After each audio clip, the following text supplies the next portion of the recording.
The morning air in Providence Municipal Court crackles with an unusual energy.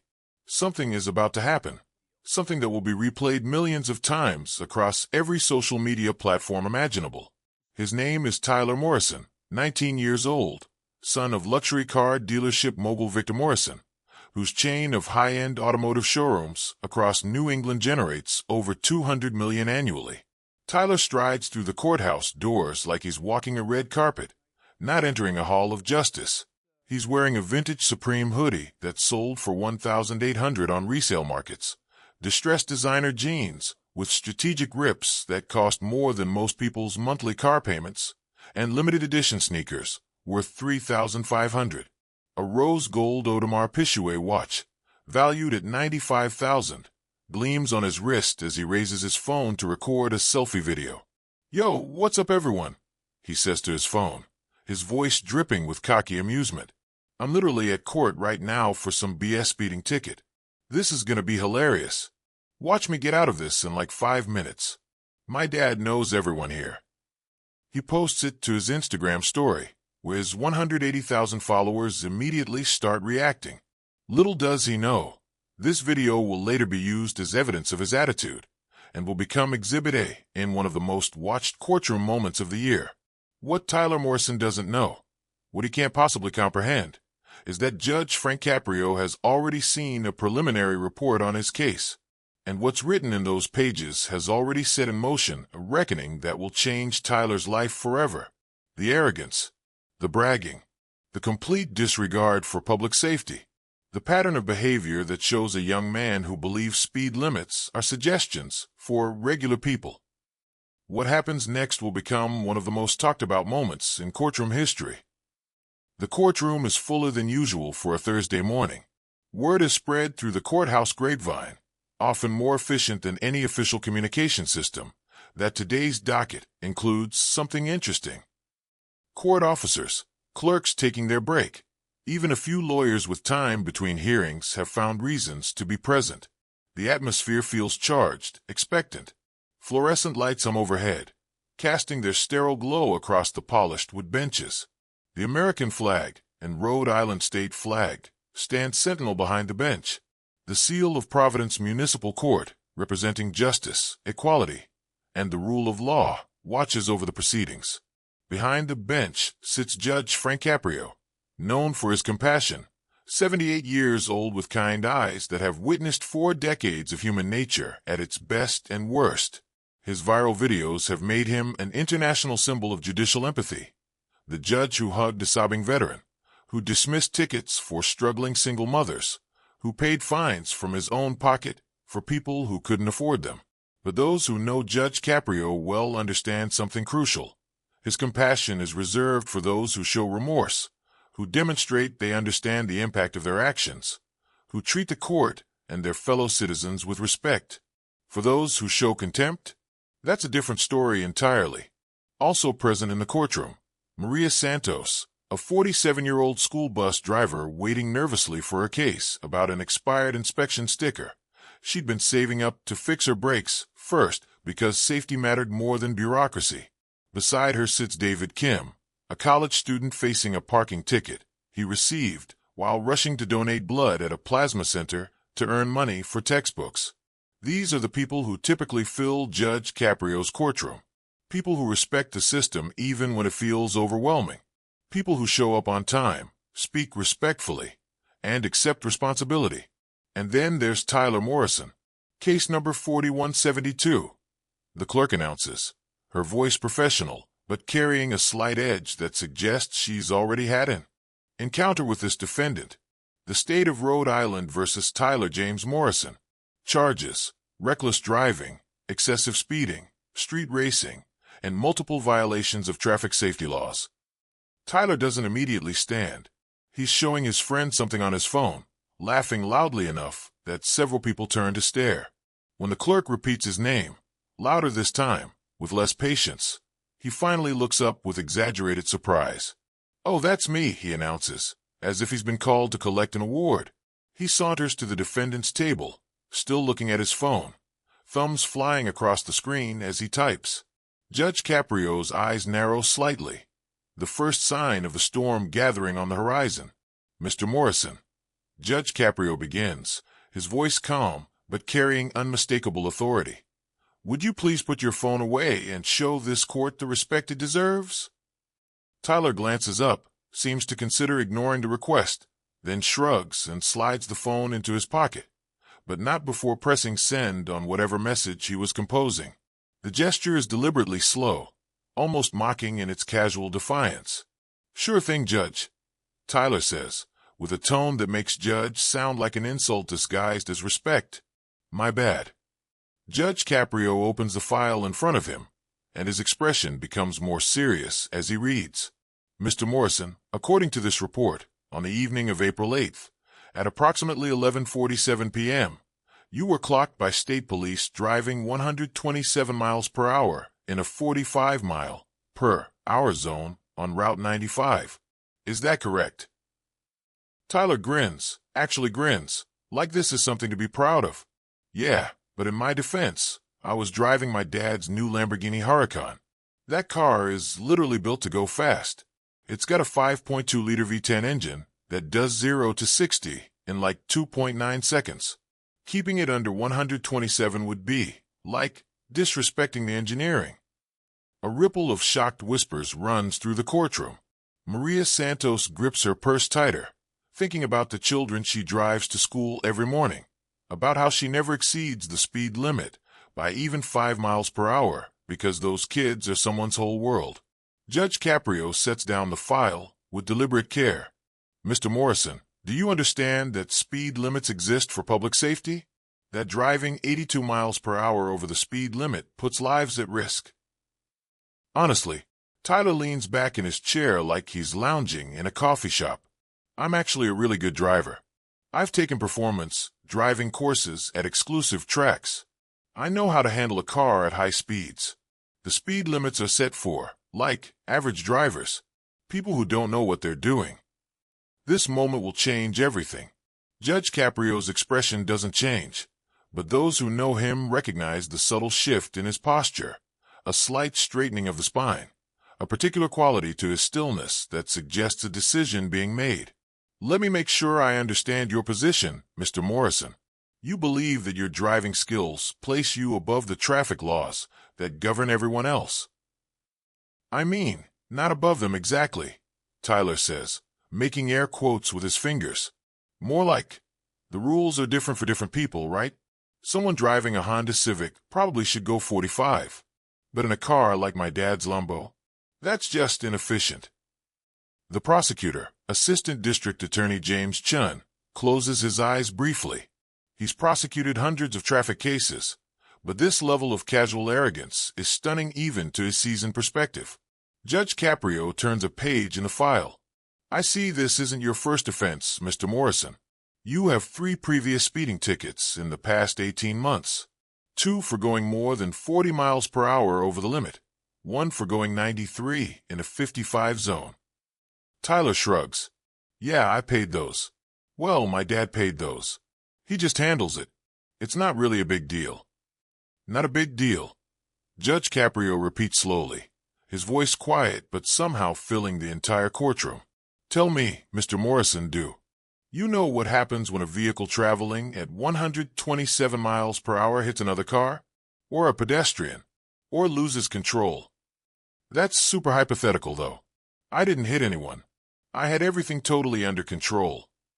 What this defendant doesn't know is that Judge Caprio has requested the full incident report, including dash cam footage from a state trooper who pulled Tyler over. The footage that shows Tyler weaving through traffic, forcing other drivers to swerve to avoid him, creating multiple near-miss situations that could have resulted in catastrophic accidents. The footage that also captures what Tyler said to the trooper. "Mr. Morrison," Judge Caprio continues, "I'm reading from the officer's report here. It says that when Trooper Rodriguez pulled you over and informed you of the violation, you stated, and I quote, 'Do you know who my father is?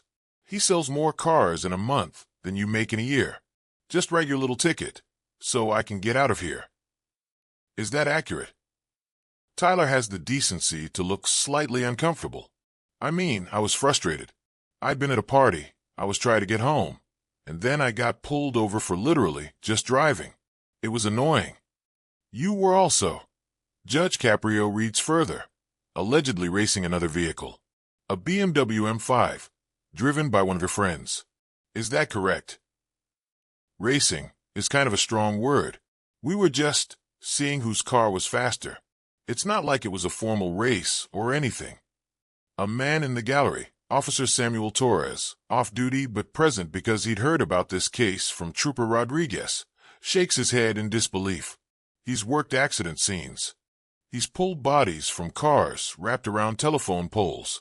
He's had to tell parents their children won't be coming home because someone thought speed limits didn't apply to them. Judge Caprio leans forward. Mr. Morrison, I want to show you something. He nods to the court officer, who wheels in a monitor. On the screen appears the dash cam footage from that night. The courtroom watches in stunned silence as Tyler's Lamborghini screams past the trooper's parked cruiser, then weaves aggressively through traffic, cutting off multiple vehicles, forcing a minivan to brake so hard its taillights flare bright red. The footage includes audio. Tyler's car, because of course he was driving with his windows down and music blasting, can be heard, and over the engine's roar, there's Tyler's voice, audible because he was recording the race on his phone. Yeah, this is what I'm talking about. We're pushing 130. That BMW can't touch this. This is insane. The audio continues as the trooper's lights activate and Tyler finally pulls over. The conversation that follows is damning. Trooper Rodriguez, do you have any idea how fast you were going? Tyler, fast enough to make this worth posting. My followers are going to love this. Trooper, sir, you were traveling 127 in a 45 zone. You endangered multiple vehicles. I need to see your license and registration. Tyler, are you serious right now? Do you know who my father is? Victor Morrison? He owns Morrison Luxury Motors. He's personal friends with the police chief. You're literally about to look really stupid when this gets sorted out above your pay grade. Trooper, sir, your father's business connections don't change the fact that you broke the law. License and registration, please. Tyler, whatever, man. Write your little ticket. My dad will make a phone call, and this disappears. It always does. That's how the real world works. The video ends. The courtroom falls into complete silence. Tyler's cocky expression has faltered, but he tries to recover. Okay, so I was maybe a little rude to the cop, but I'd been at a party, I was tired, and... Mr. Morrison. Judge Caprio's voice cuts through his excuse like a knife. Were you drinking at this party? What? No. I mean, I had like 1 beer hours before. Did the trooper administer a breathalyzer test? Yeah, and I passed it. I was totally sober. See, everything was fine. Judge Caprio pulls out another document. I also have here a statement from 3 other drivers who were on Route 95 that night. One is a nurse who was driving home from a 12-hour shift at the hospital. She says, and I quote, "A yellow sports car came out of nowhere, going so fast I thought it was going to hit me. I had to swerve so hard I almost lost control of my car. My heart was racing for 20 minutes afterward. I have never been so scared while driving." Tyler waves his hand dismissively. That's like super dramatic. People love exaggerating for attention. I bet she's hoping to sue or something. The sound of gasps fills the courtroom. Even Tyler's own public defender, a young attorney named Rebecca Walsh, who drew the short straw on this case, looks mortified. Mr. Morrison, Judge Caprio's voice has taken on a quality that makes everyone sit up straighter. Let me ask you a direct question. Do you believe your actions that night were wrong? Tyler pauses, and for a moment it seems like he might actually show some self-awareness. Then he says, I think the speed limit on that part of Route 95 is too low for modern cars. If the law kept up with technology, this wouldn't even be an issue. So, no, I don't think I did anything wrong. I think the system is outdated. The prosecutor's pen snaps in his hand. Judge Caprio stands up from the bench, something he virtually never does during testimony. The movement is so unexpected that the entire courtroom holds its breath. In 39 years on this bench, Judge Caprio says, his voice carrying the weight of every case he's ever heard, every defendant he's tried to reach, every victim he's comforted. I have never encountered someone so completely lacking in basic accountability. Tyler's smirk finally disappears. Judge Frank Caprio descends from the bench with slow, measured steps. The symbolism isn't lost on anyone present. He's literally coming down to Tyler's level, meeting him face to face, removing the barrier of the judicial bench to make absolutely certain his message is received. The courtroom is so quiet that the sound of the judge's shoes against the floor echoes like drumbeats. Tyler, for the first time since entering the courtroom, looks genuinely nervous. His bravado is cracking, and underneath it is a 19-year-old who suddenly realizes he's in territory he doesn't understand and can't control. I want to tell you a story, Mr. Morrison. Judge Caprio begins, standing just a few feet from the defendant's table. In 1994, I presided over a case involving a young man not much older than you. He was 23. He came from money, drove expensive cars, and thought he was invincible. One night, he was driving 95 miles per hour on a residential street, racing a friend, showing off for a girl in his passenger seat.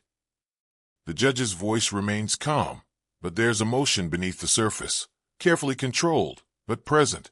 He lost control of his vehicle, crossed into oncoming traffic, hit a car head-on. The other car contained a family, a mother, father, and their 7-year-old daughter. They were coming home from the daughter's dance recital. Tyler's face has gone pale. The mother died instantly. The father suffered traumatic brain injury and spent the rest of his life in a care facility. The little girl, her name was Emily, survived, but she lost both her parents that night. She grew up in foster care because her extended family couldn't take her in. Judge Caprio's eyes bore into Tyler's. The young man who caused that crash, he survived with minor injuries. He stood in this very courtroom and told me that it was just an accident, that he didn't mean for it to happen, that he was a good driver who just made one mistake. The silence is absolute. I see the same pattern in you, Mr. Morrison, the same arrogance, the same belief that consequences are for other people, the same dangerous certainty that you're special, that the rules don't apply, that your skill or your father's money will protect you from reality. Tyler's voice comes out as a whisper. What happened to him? The driver. He served 6 years in prison for vehicular manslaughter. His life, as he knew it, ended that night, just like he ended that family's lives. And do you know what haunts me, Mr. Morrison? What keeps me awake some nights even after all these years? Tyler shakes his head mutely. I had seen him in court before. Twice. For reckless driving. Both times he paid his fines, his father paid them, and walked out joking with his friends. And I let him go. I didn't see the pattern. I didn't connect the dots. I didn't impose consequences harsh enough to make him understand the stakes. Judge Caprio's voice grows stronger. I will not make that mistake again. I will not let another Emily lose her parents because I failed to act when I had the chance. You're standing here bragging about going 127 miles per hour, dismissing the fear you caused other drivers, mocking the very concept of accountability. You are a tragedy waiting to happen, Mr. Morrison, and I have the power and the responsibility to stop you before you destroy lives. Tyler's eyes are wet with tears now. Whether from fear or genuine understanding, it's impossible to tell. Your Honor, Tyler starts, but Judge Caprio holds up a hand. I don't want to hear apologies right now. Apologies are easy. Apologies cost nothing. What I need from you is something much harder. I need you to truly understand what's at stake. Not just for you, but for every person you share the road with. Every mother driving her children to school. Every elderly couple on their way to a doctor's appointment. Every person just trying to get home safely to their family. The judge returns to the bench, his expression grave. What I'm about to do, Mr. Morrison, is not meant to destroy you. It's meant to save you, and possibly save the lives of everyone you might have harmed with your continued recklessness. Judge Frank Caprio settles back into his chair behind the bench. He picks up his reading glasses, perches them on his nose, and reviews the documents before him one final time. The tension in the courtroom is almost unbearable. Every person present leaning forward, straining to hear what's coming next. Tyler James Morrison. Judge Caprio begins, his voice formal and final. For the charges of reckless driving, excessive speeding, street racing, and multiple violations of traffic safety laws, this court finds you guilty. I am imposing the following sentence, and I want to be absolutely clear. This is non-negotiable, non-appealable on procedural grounds, and will be enforced to the fullest extent of my authority. Tyler's lawyer starts to stand, but the judge's look stops her.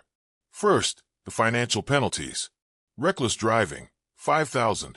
Excessive speeding, $7,500. Street racing, $10,000. Additional violations, $2,500.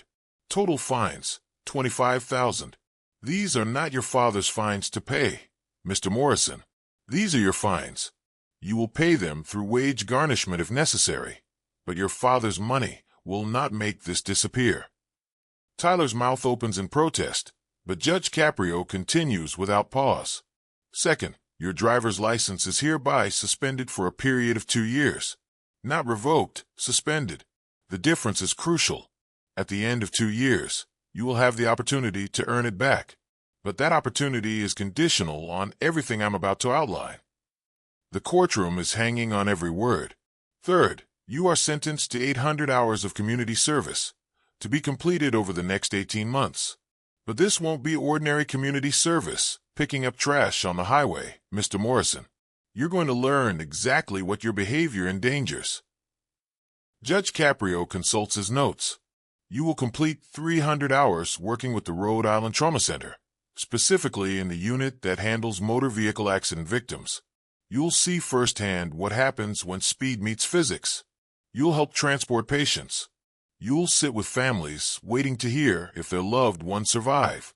You'll witness what just driving fast actually looks like when it goes wrong. Tyler is visibly shaking now. Another 250 hours will be served with the Rhode Island State Police, riding along with troopers on traffic duty. You'll respond to accident scenes.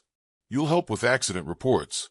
You'll see the aftermath of the behavior you celebrate, and you'll write a detailed report on every single incident you witness. The judge's voice takes on an even more serious tone.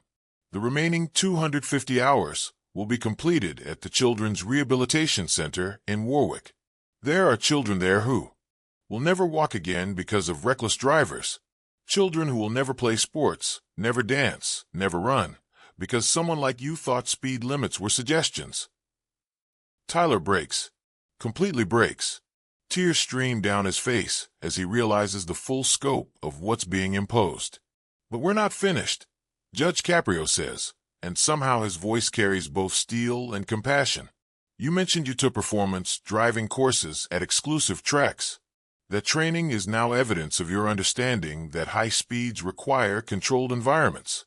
Therefore, you are permanently banned from any and all street racing, track day events, car shows, or automotive enthusiast gatherings for the duration of your probation, which I'm setting at 5 years. Your Honor, please. Tyler's voice cracks. Furthermore, you will surrender your passport to the court. I'm not having you flee to some country without extradition. You will remain in Rhode Island and complete every single hour of your sentence. Judge Caprio leans forward. Here's what's going to happen, Mr. Morrison. You're going to spend the next 18 months learning empathy the hard way. You're going to see the consequences of the behavior you've been celebrating. You're going to meet people whose lives were shattered by someone who thought exactly like you do. And at the end of those 800 hours, you're going to write me a letter, not an apology, but a reflection on what you've learned and how you've changed. And if you don't complete any part of the sentence, if you miss even 1 hour, if you show up late, if you show the same disrespect you've shown this court, if you violate any condition of your probation, then your license suspension extends to 5 years, your community service doubles to 1,600 hours, and I will personally recommend the maximum jail time allowed by law, which is 1 year. The gavel hasn't fallen yet, and the silence is deafening. Mr. Morrison, I want you to understand something. I don't hate you. I don't even dislike you. What I see is a young man who's been failed by everyone who should have taught him better. Your father failed you by making problems disappear instead of letting you face consequences. Your friends failed you by encouraging your recklessness. The system failed you by letting you pay fines without learning lessons. Judge Caprio's voice softened slightly. But that ends today. Today, you begin the hard work of becoming someone better. Someone who understands that driving is a privilege, not a right. Someone who recognizes that your actions affect real people with real families and real lives. Someone who values human life more than engine horsepower. He picks up the gavel. This sentence begins immediately. You will report to the probation office before you leave this building. You will turn over your license and your passport. Your first shift at the trauma center begins Monday at 6 a.m. Don't be late. Bang! The gavel falls with thunderous finality. Tyler Morrison stands at the defendant's table, tears streaming down his face. The weight of accountability finally, crashing down on shoulders that have never carried real consequences before. The courtroom remains frozen for several heartbeats after the gavel falls, as if everyone present needs time to process what they've just witnessed. Then, slowly, sound returns, whispers building to conversations, the rustling of papers, the shuffling of feet. Tyler Morrison doesn't move. He stands at the defendant's table, his expensive hoodie now seeming absurd against the gravity of his situation, tears still falling as the reality sets in. His lawyer, Rebecca Walsh, puts a hand on his shoulder and quietly explains what happens next, but Tyler barely seems to hear her. The bailiff approaches to escort him to the probation office, and as Tyler passes Maria Santos in the gallery, the school bus driver with the expired inspection, their eyes meet. She doesn't look triumphant or satisfied. She looks sad, like she's watching a child finally understand that actions have consequences, and the lesson is painful to witness. But outside the courtroom, the story is just beginning. That Instagram story Tyler posted before the hearing, the one where he bragged about getting out of this in 5 minutes, it's still up. And someone in the courtroom, a law student named Jennifer Park who believes in accountability, screen recorded it and posted it alongside the news of his sentence. Within 2 hours, the video has 800,000 views. By evening, it's at 4 million. By the next morning, it's everywhere. Trends nationally within 12 hours, accumulating over 25 million impressions. Becomes a rallying cry, with people sharing their own stories about the importance of consequences. Generates thousands of discussions about creative sentencing and restorative justice. News outlets across the country pick up the story. Local Providence stations run it as their lead. Then regional networks. Then national cable news. CNN brings on legal experts who debate whether the sentence is appropriate. Most agree it's not only legal but exemplary.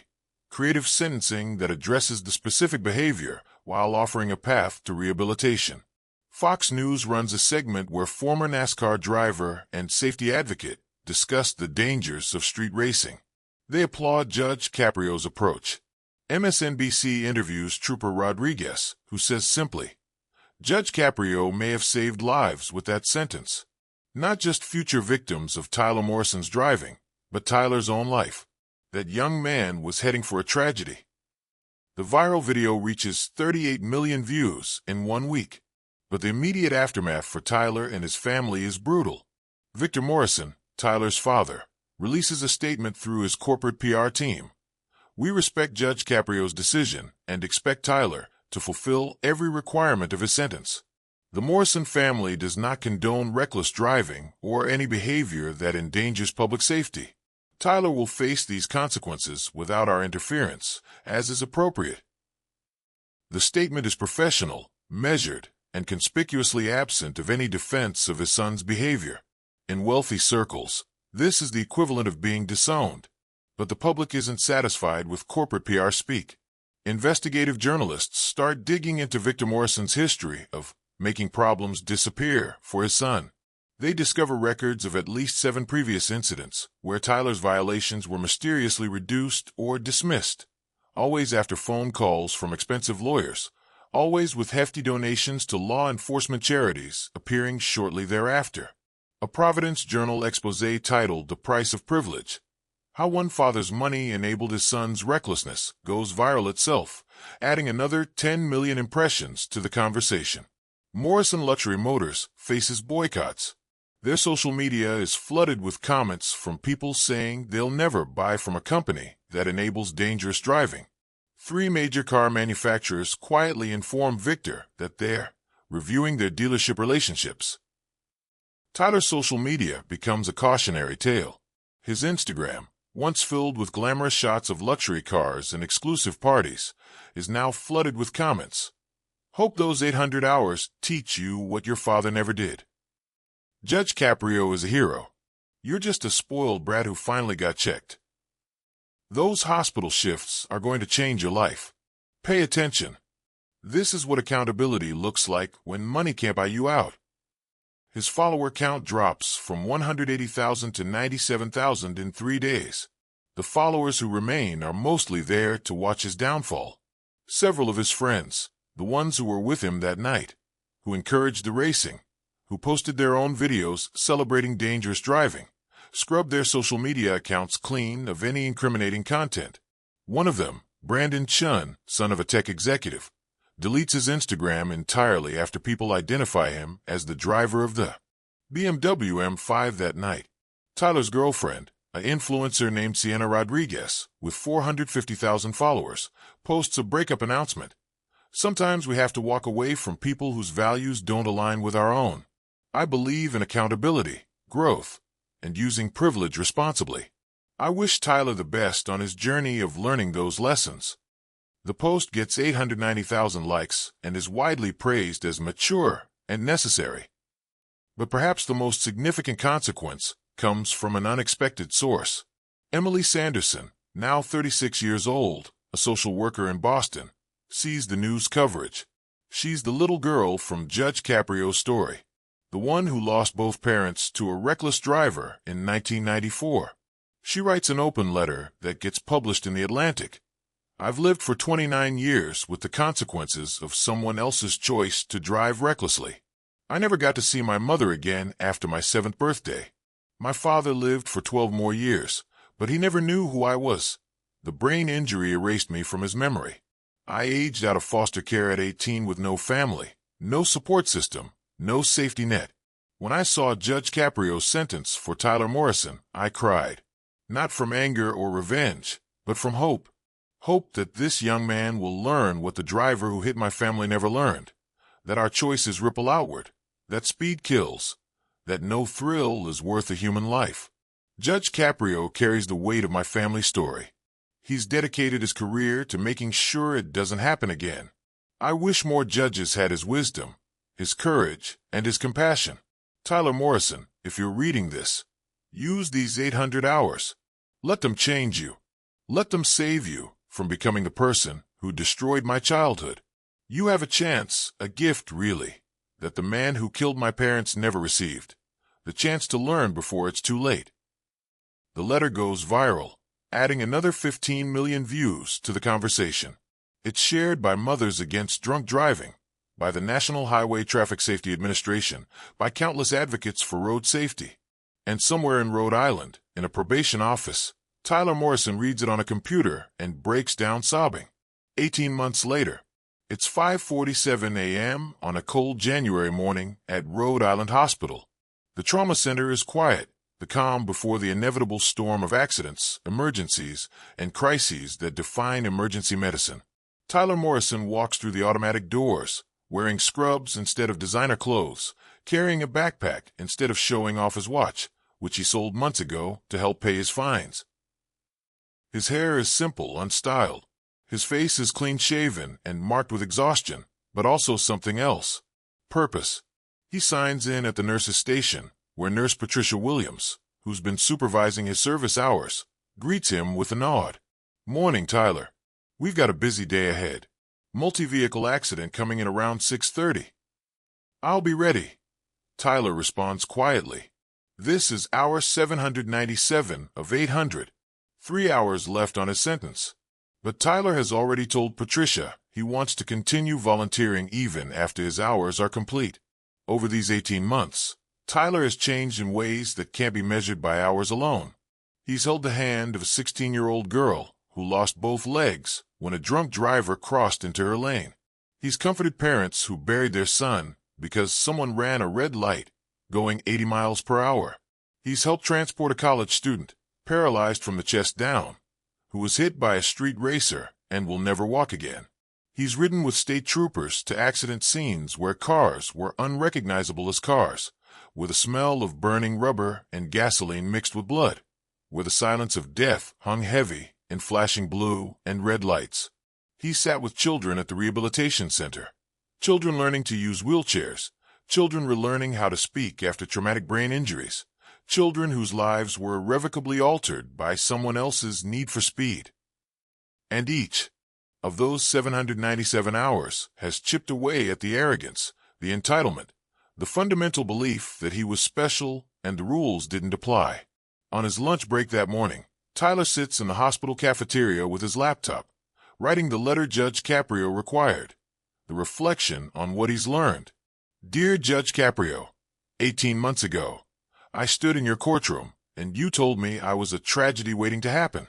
You were right. I was so caught up in the thrill, in the attention, in proving I was special, that I couldn't see I was becoming someone who would have destroyed lives, including my own. These 800 hours haven't been punishment. They've been salvation. I've met people whose lives were shattered by drivers who thought exactly like I used to think. I've seen the real cost of just having fun and just driving fast. I've learned that those machines I worshipped as symbols of freedom and power can become weapons of mass destruction in the wrong hands, and my hands were wrong. I can't give you the person I was anymore. He doesn't exist. I don't want him to exist. I've applied to Rhode Island College. I'm going to study emergency medical services. I want to spend my life responding to the accidents I used to cause. I want to save people from the consequences of the recklessness I celebrated. My father and I don't speak much anymore. When I asked him to stop paying my fines so I could face real consequences, he told me I was throwing away my privilege. I told him I was finding my purpose. I know I can't undo the fear I caused that nurse on Route 95. I can't erase the danger I created for dozens of people. But I can make sure that every day going forward, I'm someone who makes the road safer instead of more dangerous. Thank you for seeing something in me worth saving. Thank you for not giving up on me even when I'd given up on being better. Thank you for Emily Sanderson's story. It's taped to my bathroom mirror, and I read it every morning to remind myself why this matters. I'm not asking for forgiveness. I'm promising accountability. Tyler Morrison at 4 p.m. that afternoon. Tyler completes his final hour of community service. Patricia gives him a hug, something she's never done with any other probationer, and tells him, "You're going to make a hell of an EMT." 1 week later, Tyler returns to Judge Caprio's courtroom for his final probation review. The courtroom is again full, but this time, it includes people Tyler has met during his service. Trooper Rodriguez, Nurse Patricia, Dr. Sarah Kim from the Trauma Center, and, via video call displayed on the courtroom monitor, Emily Sanderson from Boston. Judge Frank Caprio, known for his compassion, looks older than he did 18 months ago, but his eyes still carry that same combination of wisdom and kindness. Mr. Morrison, Judge Caprio begins, "I've read your letter. I've reviewed reports from every supervisor at each location where you served. And I've read something else, a letter from Dr. Kim recommending you for admission to the EMT certification program with a full scholarship, funded by the Trauma Center. That's unprecedented." Tyler stands respectfully, his hands clasped in front of him. "Your Honor, I don't deserve that scholarship. There are people who—" Mr. Morrison. Judge Caprio interrupts gently. "One of the hardest lessons to learn is how to accept grace. You've done the work. You've earned the opportunity. Take it." The judge stands, just as he did 18 months ago. But this time the gesture carries different weight.